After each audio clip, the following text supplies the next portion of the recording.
Me llamo Inés, tengo 87 años y les hablo desde mi casita en Córdoba, Argentina. El aire frío de la montaña ya no me pone la piel de gallina como antes, pero los recuerdos, ay, todavía arden por dentro, como brasas olvidadas listas para reavivar. ¿Alguna vez te has sentido completamente solo? ¿Alguna vez has mirado a tu alrededor y te has dado cuenta de que el mundo simplemente te ha dado la espalda? Yo sí. Y fue en ese silencio ensordecedor, en ese dolor que pensé que me consumiría, que comenzó mi verdadera vida. Hoy les contaré cómo abandonar un gran amor me dejó con 10 hijos que criar. 10 corazones vulnerables que latían, esperándome. Pero uno de esos hijos, guardaba el mayor secreto de mi vida, revelado décadas después. Si alguna vez has enfrentado una batalla que parecía perdida, quizás mi historia te demuestre que incluso de la tierra más árida puede crecer la flor más fuerte. Quédate conmigo. Esta no es solo una historia de dolor, sino de cómo el amor puede encontrarnos en los lugares más inesperados. Suscríbete al canal para no perderte otras historias como la mía. Ahora, ven, siéntate aquí conmigo. Déjame viajar en el tiempo. No nací aquí en Córdoba. Mi historia comienza mucho más al norte, en la provincia de Salta, la Linda, como la llaman cariñosamente. Era un lugar donde el sol besaba las montañas cada mañana y los colores del cielo cambiaban como un caleidoscopio natural. Yo era una chica de 17 años, con largas trenzas negras que me bailaban por la espalda a cada paso, llena de vida e inocencia. Mis padres, María y Carlos, eran pequeños viticultores, gente sencilla y trabajadora. Tenían la piel curtida por el sol implacable de los valles y las manos ásperas y callosas por la tierra, por el duro trabajo en las viñas, cultivando la uva torrontés que era nuestro orgullo. Papá siempre decía que cada uva llevaba un trocito de nuestra alma, de nuestra historia. Mamá cantaba mientras trabajaba, y sus canciones populares resonaban en los viñedos. El aroma de mi juventud es inolvidable, el dulce e intenso aroma de las uvas maduras, que rebosa en mi boca con un sabor vibrante, mezclado con el inconfundible aroma a tierra mojada después de una lluvia de verano. Este aroma todavía me transporta instantáneamente a aquellos días de pura inocencia, cuando el futuro parecía una página en blanco esperando ser escrita con alegría. Recuerdo las fiestas de la cosecha, cuando toda la comunidad se reunía para celebrar los frutos del duro trabajo. La sagrada celebración de la Pachamama en agosto, donde agradecíamos a la Madre Tierra su generosidad con ofrendas de hojas de coca y chicha. Las faldas de las muchachas ondeaban como flores de colores, rojas, amarillas, azules, cada una más vibrante que la anterior. La contagiosa música de las peñas nos hacía bailar el corazón, el melancólico sonido del charango se fundía con el ritmo impactante del bombo leguero, creando una sinfonía que llegaba directamente al alma. La vida en Salta era sencilla, pero rica en tradiciones ancestrales y calidez humana.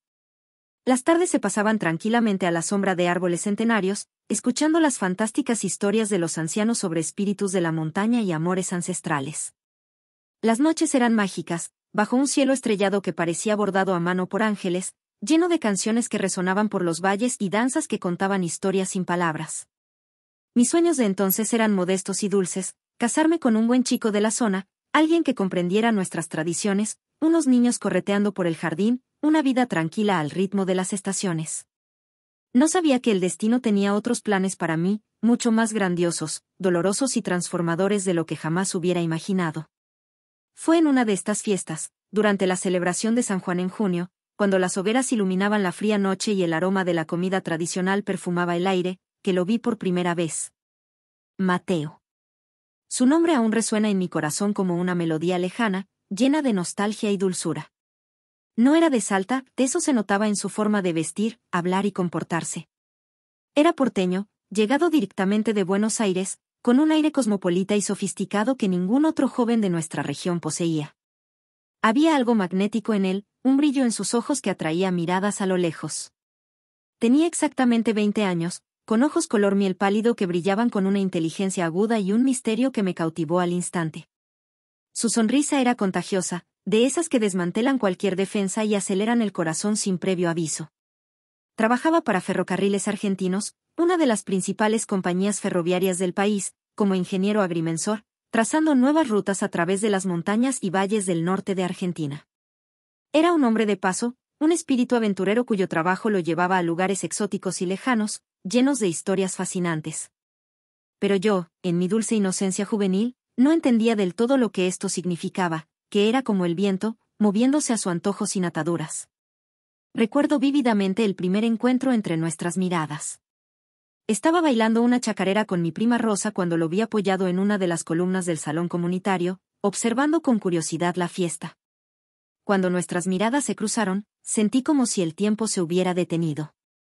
Había algo en esa mirada que parecía penetrarme el alma, que me conocía incluso antes de que intercambiáramos una palabra. Se acercó con una gracia que me dejó sin palabras, caminando entre la multitud con la seguridad de quien sabe lo que vale.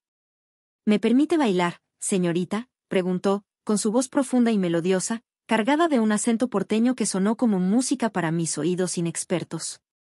El sonido de su voz me hizo estremecer por dentro, una vibración que resonó en cada fibra de mi ser.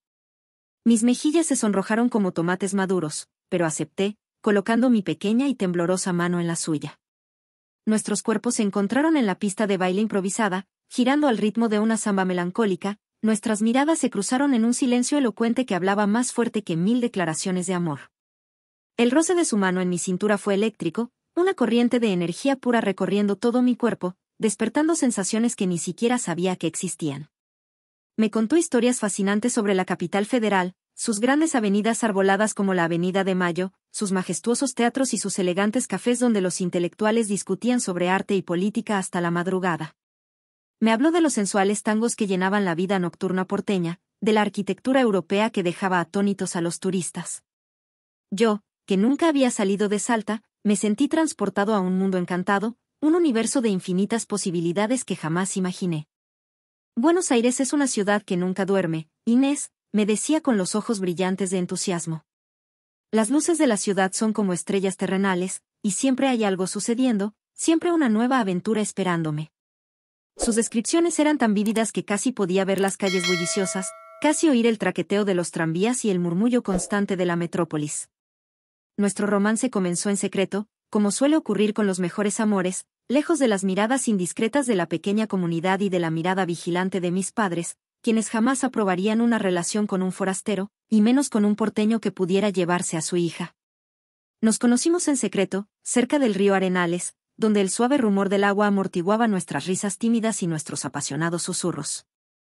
La plateada luz de la luna creaba un mágico telón de fondo para nuestro amor en ciernes, transformando el sencillo paisaje en algo digno de un cuento de hadas.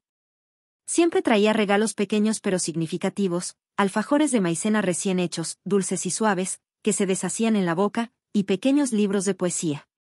Recitaba versos de Borges, cuya complejidad filosófica apenas entendía, pero que me parecían lo más hermoso y sofisticado del mundo.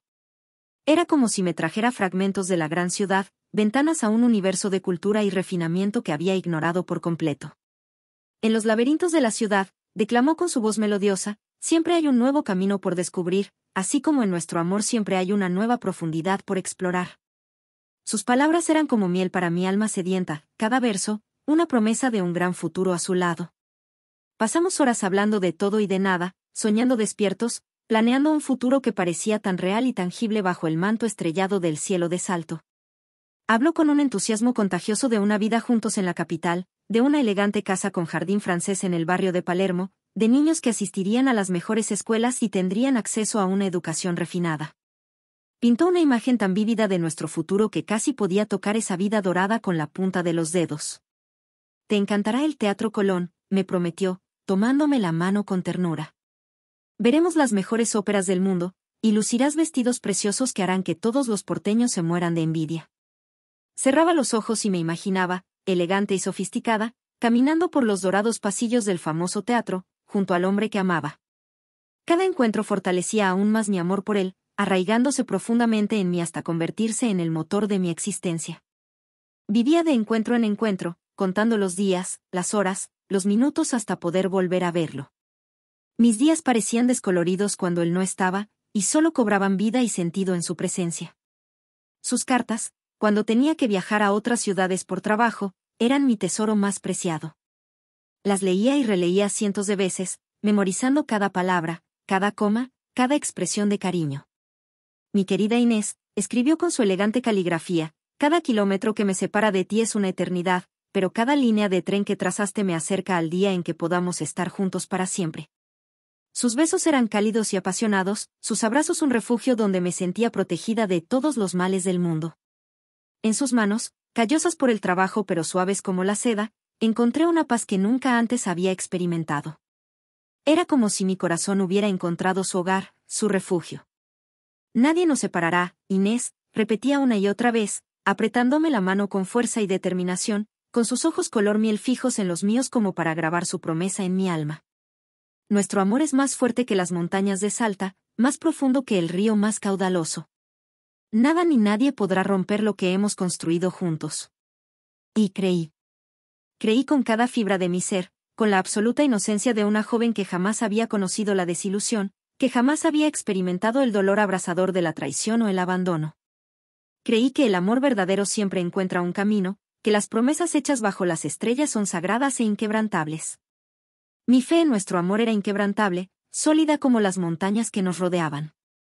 Poco sabía yo que el destino, o quizás la crueldad de los hombres, tenía otros planes para nosotros, y que la embriagadora dulzura de aquellos momentos pronto sería reemplazada por una profunda y duradera amargura que me marcaría para el resto de mi vida. Esa felicidad pura y cristalina era solo la calma antes de la tormenta más devastadora de mi existencia. Se fue una fría mañana de invierno. Olía a leña quemada y la escarcha cubría el campo como un velo de despedida. Mateo me besó la frente y dijo, vuelvo enseguida, mi flor. Espérame. Me dejó una dirección en Buenos Aires y una promesa. Las semanas se convirtieron en meses. Las cartas que escribí con la ayuda del sacerdote nunca recibieron respuesta. La dirección parecía haber desaparecido. Su silencio era un grito en mi alma.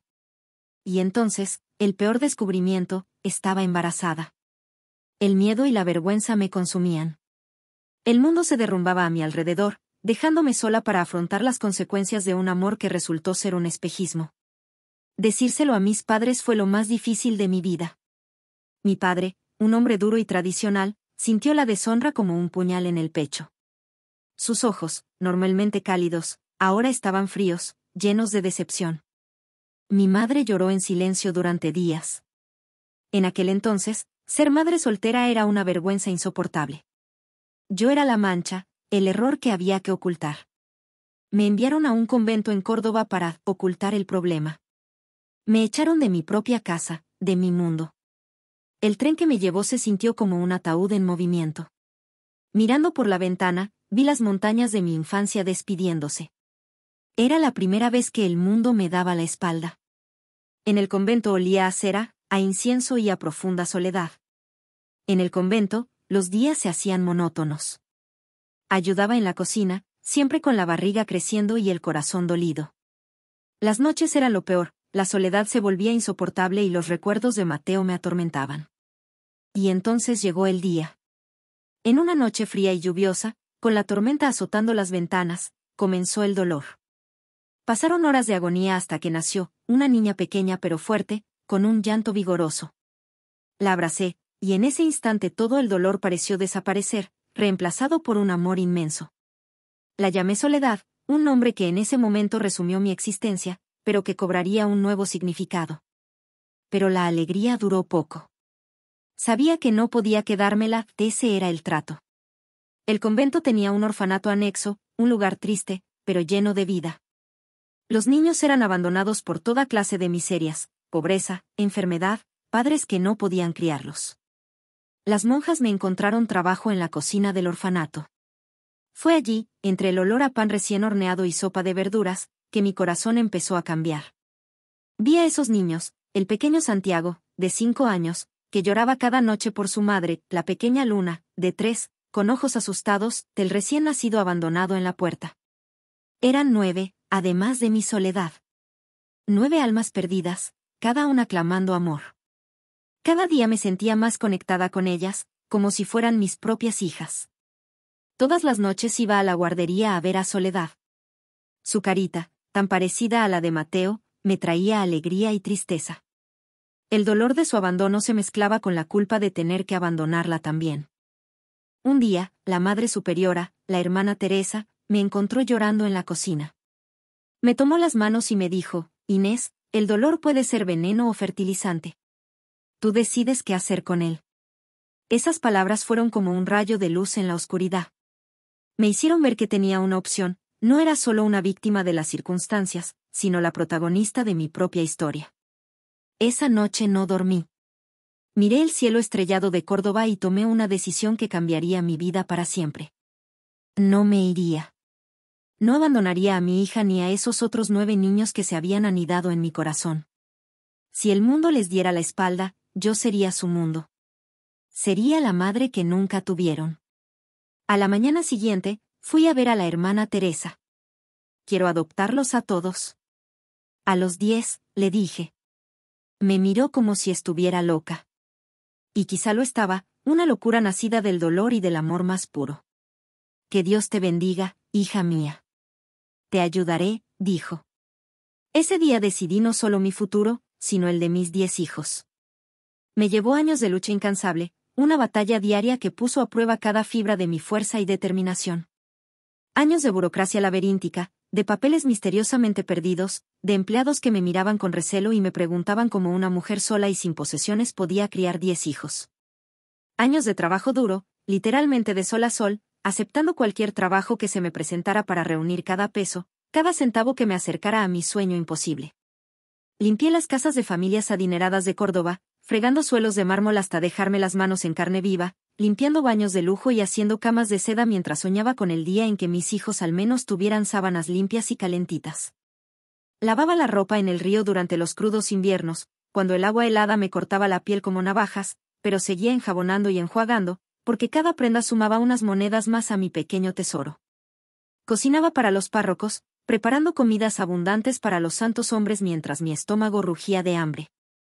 Cosía a la luz de las velas hasta altas horas de la madrugada, bordando vestidos de primera comunión y remendando ropa rota porque no había dinero que gastar en electricidad. Tenía los dedos llenos de callos y pequeñas cicatrices de las agujas, pero cada puntada era un paso más cerca de mis hijos. Cada peso que recogía era un ladrillo precioso en la construcción de mi sueño. Guardaba las monedas en una vieja lata de galletas, escondida bajo una tabla suelta del suelo de mi cuartito del convento. Por la noche, cuando todos dormían, contaba y volvía a contar esas monedas como si fueran diamantes, calculando y recalculando cuánto más necesitaría para dar el enganche de una casa modesta, comprar camas, ropa y comida. La gente del pueblo me conocía como la huérfana loca. Susurraban al pasar por la calle, ahí va esa mujer rara que quiere adoptar a todos los niños del convento. Algunos se reían abiertamente de mi pretensión, una mujer soltera, sin familia ni dinero, queriendo criar 10 hijos. Es una locura. Otros me miraban con lástima, como si fuera una persona con problemas mentales que no comprendía la realidad de la vida. Pero no me importaban los comentarios desagradables ni las miradas de desaprobación. Mi enfoque estaba totalmente concentrado en una sola cosa, mis futuros hijos. Todas las noches, después de un día agotador de trabajo, iba al orfanato y los veía dormir. Santiago ya no lloraba tanto por las noches, Luna había empezado a sonreír al verme, Pedro contaba chistes para hacer reír a los pequeños. Vi pequeños avances, pequeños momentos de felicidad, y eso me dio fuerzas para seguir adelante. La hermana Teresa se convirtió en mi aliada más preciada en este camino. Me ayudó a navegar la compleja burocracia del sistema de adopción, me enseñó a llenar formularios y me acompañó a reuniones con trabajadores sociales escépticos. Dios abre caminos donde parece que no los hay, hija mía, me decía cuando llegaba a casa llorando de frustración tras otro rechazo. Hubo momentos en los que pensé en rendirme. Noches en las que estaba tan agotada que apenas podía levantarme de la cama, en las que las facturas se acumulaban y parecían imposibles de pagar, en las que los obstáculos burocráticos parecían insuperables. Pero entonces pensé en esos 9 pares de ojos mirándome con esperanza, y encontré fuerza en lo más profundo de mi alma. Lentamente, milagrosamente, todo empezó a encajar.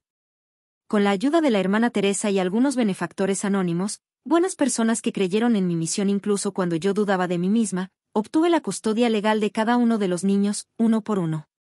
Cada papel firmado por un juez fue una victoria monumental, cada sello oficial, una pequeña resurrección. Primero llegó Santiago, luego Luna, luego Pedro. Con cada hijo al que podía llamar oficialmente, mi hija, o mi hijo, mi corazón se expandía de maneras que ni siquiera imaginaba posibles. Era como si cada adopción completara una parte que me faltaba en el alma. Finalmente, tras 5 años de lucha incansable, logré alquilar una modesta casita en las afueras de Córdoba. No era grande, solo 3 habitaciones pequeñas, una sala y una cocina diminuta, pero era nuestra. Mi casa, antes vacía y silenciosa, se llenó al instante de risas, lágrimas, peleas tontas entre hermanos y, sobre todo, de un amor que se desbordaba por las ventanas y las puertas. Santiago, Luna, Pedro, Carmen, José, Mateo, sí, le puse ese nombre a uno para reflexionar sobre el dolor, Sofía, Alejandro, Valentina y, por supuesto, mi soledad. 10 hijos. Mis 10 tesoros, cada uno con su lugar especial y único en mi enorme corazón. Crecieron llamándome, mamá, la melodía más hermosa y dulce que he escuchado en mi vida, una canción que sanó todas las heridas y borró todas las heridas del pasado. Nunca les oculté que eran adoptados, excepto a Soledad. Para todos y para la comunidad, ella era mi hija biológica, mi primera hija, la que nació de mi vientre. Era nuestro secreto mejor guardado, una verdad que llevaría conmigo hasta la tumba, o eso creía. Era mi hija biológica.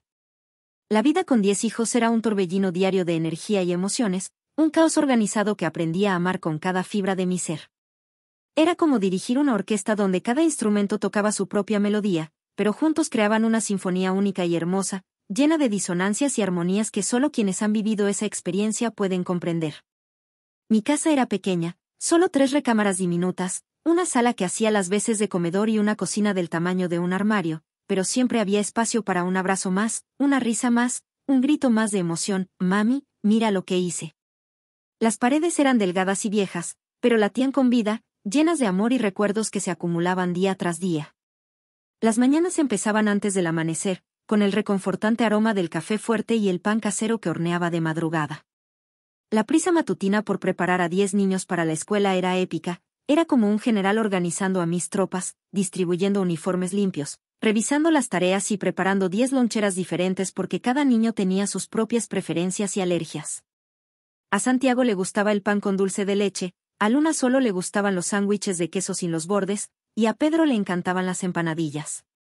Mamá, ¿dónde está mi calcetín azul?, gritó Carmen desde el baño de las niñas. Mamá, José escondió mi cuaderno, se quejó Sofía.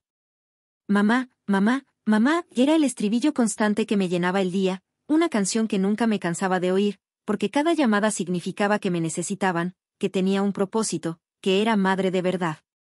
Durante el día, mientras los mayores estaban en la escuela, me quedaba con los más pequeños, enseñándoles las primeras letras, sus primeras operaciones aritméticas, pero sobre todo, enseñándoles que eran queridos, que eran valiosos, que merecían soñar en grande.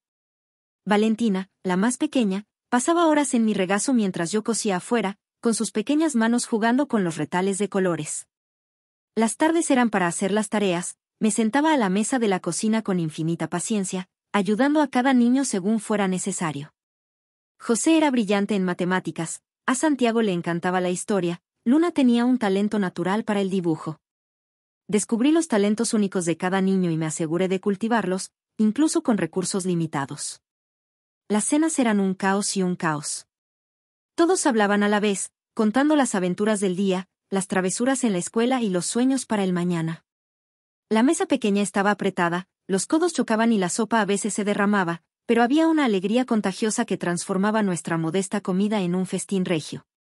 Hoy ayudé a la maestra a organizar los libros, decía Carmen con orgullo. Y marqué un gol en el recreo, añadía Pedro, haciendo un gesto dramático. Escuché cada cuento con genuina atención, haciendo preguntas, mostrando interés, porque sabía que para un niño que ya había sido rechazado una vez, ser escuchado y valorado era crucial para su autoestima. Las noches eran para contar cuentos, cantar canciones de cuna que mi madre me cantaba en Salta, asegurarme de que todos se sintieran seguros y a salvo antes de dormir. Iba de habitación en habitación, arropando a los niños, dando besos de buenas noches, susurrando palabras de amor. Mamá los quiere mucho, les decía a cada uno. Son especiales, los queremos mucho, tienen un futuro brillante por delante. No había lujos en nuestra vida, la ropa se remendaba varias veces, los zapatos se pasaban de un niño a otro a medida que les crecían los pies, los juguetes eran sencillos y a menudo los hacía yo misma con materiales reciclados. Pero había una abundancia desbordante de amor, cariño y unión que ningún dinero podía comprar. Les enseñé valores que consideré fundamentales, el valor del trabajo honesto, Cada persona tenía sus tareas domésticas apropiadas para su edad, la importancia de la honestidad, no se toleraban las mentiras, pero se perdonaban los errores con amor. La necesidad de compasión por los menos afortunados, aunque éramos pobres, siempre compartíamos lo que teníamos con los que menos tenían. Los domingos, íbamos todos juntos a misa en la iglesia del barrio. Era un espectáculo ver nuestra procesión, 10 niños de distintas edades, todos vestidos con sus mejores galas, que yo planchaba con una plancha caliente en la estufa, caminando en fila india por el camino de tierra. Las demás familias nos miraban con una mezcla de admiración e incredulidad, susurrando, ¿cómo lo hace? Pero la verdad es que me criaron tanto como yo los crié a ellos. Cada sonrisa suya sanó una herida en mi alma, cada mamá alivió un poco más el dolor del abandono, cada abrazo fuerte me dio la fuerza para afrontar otro día de desafíos. No eran solo mis hijos, eran mi redención, mi segunda oportunidad, mi propósito en la vida. Pasaron los años. Mis hijos crecieron, se casaron y me dieron nietos y bisnietos. Mi casa se convirtió en un hogar vibrante, lleno de generaciones. Las fiestas eran un caos, la casa estaba llena de gente, risas y música. Me sentí plena, realizada. Vi a mis hijos prosperar, Santiago, carpintero, Luna, maestra, José, abogado, Soledad, educadora. Eran la prueba viviente de que el amor puede sanar todas las heridas. Hasta hace 15 años, el día de mi 72 cumpleaños, una tarde de otoño, mientras las hojas doradas caían suavemente en el pequeño patio de mi casa, sonó el timbre. Estaba en la cocina, como siempre, preparando un sencillo pastel de vainilla para la fiesta que habían organizado mis hijos y nietos. Mis movimientos ya no eran tan ágiles como antes, pero mis manos aún sabían de memoria la receta que había aprendido décadas atrás. El timbre metálico resonó por toda la casa, compitiendo con las risas de los niños que jugaban en el jardín y las animadas conversaciones de los adultos en la sala. Yo abro, abuela, gritó uno de mis nietos, pero algo dentro de mí, una intuición, una corazonada que no podía explicar, me hizo limpiarme rápidamente las manos en el delantal y caminar hacia la puerta. Abrí la puerta de madera desgastada por el clima, y allí, de pie en el umbral como una visión de mis primeros sueños, estaba un hombre. Mayor, sin duda, su cabello, antes negro como la noche, ahora era completamente gris, casi blanco, y su rostro estaba marcado por las profundas arrugas que solo décadas de vida pueden labrar. Pero había algo en él, algo en sus ojos, su postura, la forma en que sonrió tímidamente al verme, que hizo que mi corazón se acelerara como un caballo asustado. Eran los mismos ojos color miel que me habían hipnotizado en una fiesta en Salta hacía más de medio siglo. La misma sonrisa que una vez me prometió el mundo y luego se desvaneció como humo en el viento. Era Mateo. ¿Inés?, preguntó, y su voz, aunque más grave y ronca por la edad, aún conservaba ese acento porteño que me transportó a tiempos pasados. «Inés, ¿eres tú?». Me quedé allí, agarrando el pomo de la puerta, sintiendo como si el suelo hubiera desaparecido bajo mis pies. 60 años. 60 largos años habían pasado desde la última vez que vi ese rostro, desde que se fue una fría mañana de invierno con promesas vacías en los labios. 60 años de una vida, de dolor superado, de amor construido, de una familia creada con mis propias manos. «¿Mateo?», conseguí susurrar con voz ronca y temblorosa. «¿Eres tú, de verdad eres tú?». Asintió lentamente, y por un momento nos quedamos allí, mirándonos en silencio, dos desconocidos que una vez se amaron con la pasión ardiente de la juventud, ahora transformados por el tiempo en versiones que apenas reconocíamos. Las arrugas, las canas, la postura encorvada, todo atestiguaba los años transcurridos, pero esos ojos aún tenían un brillo familiar que me transportó al instante a esas noches bajo las estrellas de Salta. ¿Puedo entrar?», preguntó vacilante, como si temiera una negativa, como si supiera que no tenía derecho a aparecer así, de repente, después de tanto tiempo. Retrocedí un paso, todavía aturdido por la imposibilidad del momento. «Claro, pasa», logré decir, aunque mi mente aún luchaba por procesar la realidad de la situación. Entró en mi modesta sala, donde fotografías de mi familia, mis 10 hijos, mis nietos, mis bisnietos, decoraban cada superficie disponible. Sus ojos recorrieron el universo de rostros sonrientes, y pude ver sorpresa, curiosidad y quizás incluso un atisbo de orgullo reflejados en su expresión. «Dios mío, Inés», murmuró, acercándose a la estantería donde colgaban las fotos de la graduación de José, la boda de Santiago y los bautizos de sus nietos. mira esto, mira lo que has construido. Una familia entera, una dinastía. En ese momento, como si el universo lo hubiera orquestado a la perfección, Soledad apareció en la sala, procedente de la cocina con una bandeja de café. Se detuvo en seco al ver al desconocido en casa, sus ojos inteligentes evaluaron rápidamente la situación, notando mi palidez y la sorpresa en mi rostro. «Mamá, ¿está todo bien?», preguntó, dejando la bandeja en la mesa de centro y acercándose a mí con la instintiva protección de una hija que siempre ha cuidado de su madre. «¿Quién es este hombre?». Miré a Soledad, mi hija, nuestra hija, allí de pie en la habitación, una mujer fuerte y decidida de 50 años que se había convertido en maestra y había educado a cientos de niños a lo largo de su carrera. Luego miré a Mateo, viendo cómo sus ojos se clavaban en su rostro con creciente intensidad, como si empezara a reconocer algo familiar en sus delicados rasgos, la forma de sus ojos, el color de su cabello. «Esto es», comencé, pero las palabras se me atascaron en la garganta. ¿Cómo se explican 60 años de historia en una sola frase? ¿Cómo se resume una vida de dolor, superación y reconstrucción?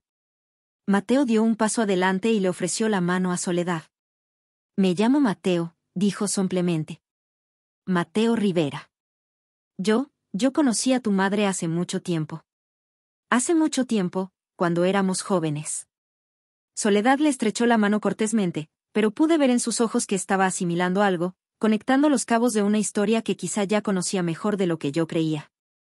«Mucho gusto, señor Rivera», respondió con formal cortesía. «Soy Soledad, la hija mayor de mamá». El impacto de estas palabras en Mateo fue palpable.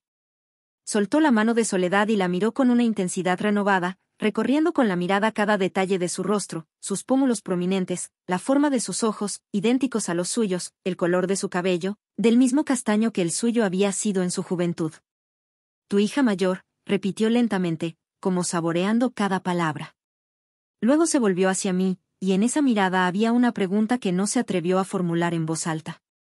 El dolor y la alegría en su rostro eran inolvidables. Pero el gran punto de inflexión lo marcó Soledad. Ella, ahora una mujer de 50 años, se acercó a él con serenidad. «Mamá, sé la verdad desde hace mucho tiempo. La hermana Teresa me lo contó antes de morir. Pero quiero que sepas algo, el hombre que me registró no era un empleado cualquiera. Mi terreno desapareció con sus siguientes palabras. Era el jardinero del convento, Benjamín. Un buen hombre que me quiso como a una hija desde el primer día. Me enseñó a cuidar las plantas, me contaba historias. Era mi padre. Y te quiso, mamá, en silencio, toda la vida. Benjamín, el hombre tranquilo que cuidaba las rosas, que siempre me regalaba la más bonita, que arreglaba los juguetes, que me miraba con una ternura que nunca entendí. Siempre había sido mi ángel de la guarda. Mateo fue mi gran romance, pero Benjamín fue mi gran historia de amor. El amor presente y silencioso que me salvó mientras lloraba por un fantasma. Mateo y yo nos perdonamos. Conoció a nuestra hija, a nuestros nietos, y se convirtió en un gran amigo en sus últimos años. La vida me ha enseñado que el perdón es un regalo que nos hacemos. Pero la revelación sobre Benjamín lo cambió todo. Me enseñó que a menudo buscamos el amor en ecos lejanos y no vemos lo que florece silenciosamente a nuestro lado. Mi vida se forjó en el abandono, pero me salvó el amor que elegí dar y lo que recibí sin saberlo. El mundo puede darme la espalda, pero siempre habrá una mano tendida. Hoy, a los 87 años, veo que cada paso del camino me ha moldeado. He aprendido que la vida no es un cuento de hadas, sino que la resiliencia, la fe y el amor son las herramientas más poderosas. Aprendí que el amor no es solo pasión, sino cariño, dedicación y presencia. Que la familia no es solo sangre, sino corazón y decisiones. Mis 10 hijos, nietos y bisnietos son prueba de que el amor se multiplica. Soy una matriarca que ha forjado un legado de esperanza, esa es mi mayor riqueza. Esta es mi historia. La comparto con la esperanza de iluminar un rincón oscuro de tu corazón. Si has llegado hasta aquí, si mi viaje te ha conmovido, por favor, dale a me gusta. Comentario: ¿alguna vez has encontrado fuerza en el dolor? ¿Qué amor silencioso te salvó? Yo también quiero leer tu historia. Suscríbete al canal para que podamos seguir conversando. Hay muchas vidas en una sola, y tengo mucho que contar. La vida es un aprendizaje constante. Cada día es una oportunidad para crecer, amar y ser feliz. Gracias por escuchar. Que Dios te acompañe y nunca desistas de encontrar las flores entre las piedras. Recuerda, la vida es un tapiz tejido de alegrías y tristezas, pérdidas y ganancias. Lo que importa es cómo elegimos tejer estos hilos, cómo transformamos el dolor en fuerza, el abandono en amor, la soledad en unidad. Mi historia es una entre millones, pero espero que haya resonado en tu corazón y haya encendido una llama de esperanza. No importa lo difícil que sea tu camino, nunca pierdas la fe en el poder del amor. La vida es un regalo. Cada día es una nueva oportunidad para escribir un nuevo capítulo y dejar un legado de amor para las generaciones futuras. Estaré aquí para compartir más historias, más lecciones. Hasta la próxima, queridos. Que la paz los acompañe y que el amor los guíe en cada paso del camino.